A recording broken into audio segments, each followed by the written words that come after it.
I started at Sacred Heart 27 years ago as a kindergartner, and all the way up through last year when our youngest sister graduated, we just saw the way that he gave of himself time and time again, and really over those years saw the hand that he had in making the school what it is today, and thought he should be recognized for that. Joe is going to be kind and attentive and courteous to everyone that he meets and make you feel like you're the most important person at that time.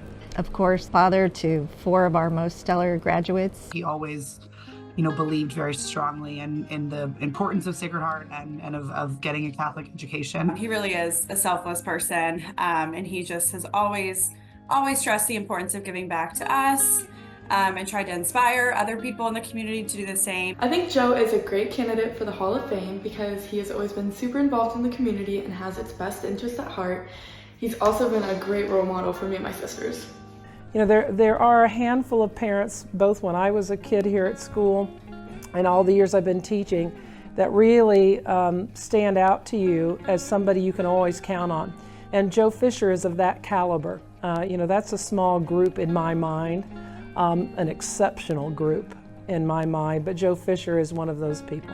Our entire lives, he emphasized for all of us a real sense of service to community and to church. His love for the parish and love for Sacred Heart School is what gets him into the Hall of Fame. But the beautiful part about that is not only do we get his love and passion for those two things, he is a brilliant mind. He's a smart business person. He thinks outside the box. He's progressive. He loves to see us grow.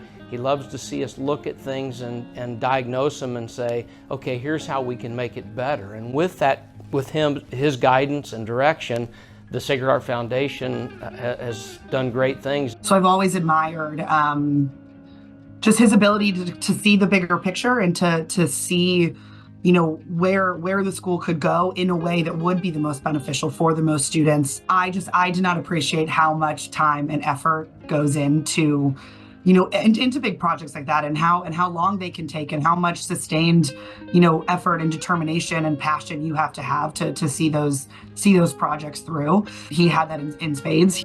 He was one of the first people that I heard make the comment that anything that he feels like he gives to the community, he always gets back tenfold, and he lives that. So the poor guy, he gets hit up all the time because he is so generous, but he rarely says no. And being involved in the school within our family was an expectation. I remember that he volunteered for every event, for working bazaars. He would respond to every call for donations. He really felt that adding green space outside the school was really important and a priority. And so doing what they could to add lots where available and expand the footprint of the school. Honestly, he's just such a change agent in such a positive way.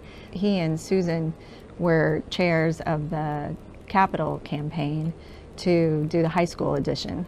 And a lot of people said that couldn't be done, but he led the way not only by giving of his time, but his money, his expertise, his ability to corral people to a cause. I always remember, I love watching him enter a room and just, we always joke about how we can't go anywhere with him in Sedalia because he'll run into someone that he knows. And that's especially true at Sacred Heart functions. Joe's kind of unflappable. When Susan fell ill with cancer, it was an extremely challenging time with 3 young daughters and just trying to figure out where to go with that in a way that would give Susan the best chance, but also quality time with the family when the diagnosis was just so severe. Susan and Joe were at treatment at Duke University, and their house that was being remodeled burned to the ground. And that would have just broken a lot of people.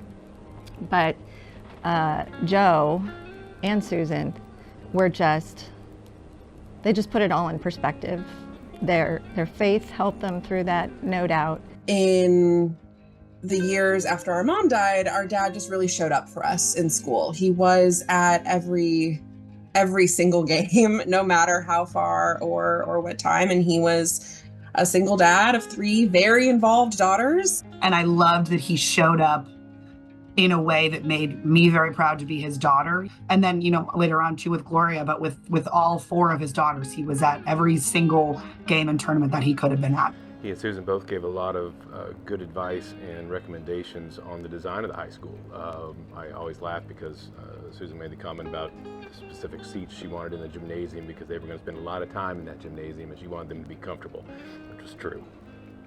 A lot of that wouldn't be possible without our mother, Susan, and without our stepmother, Gloria, as well. So in addition to recognizing Dad, I also want to recognize Susan and Gloria for their contributions. There's saints with a capital S and saints with a lowercase s, and Joe might not be canonized, but he is certainly someone that helps others to grow in their faith. Yep, and he lives what he preaches, so he's a great example. So, well, we would have rather roasted him than do this, but we love him dearly.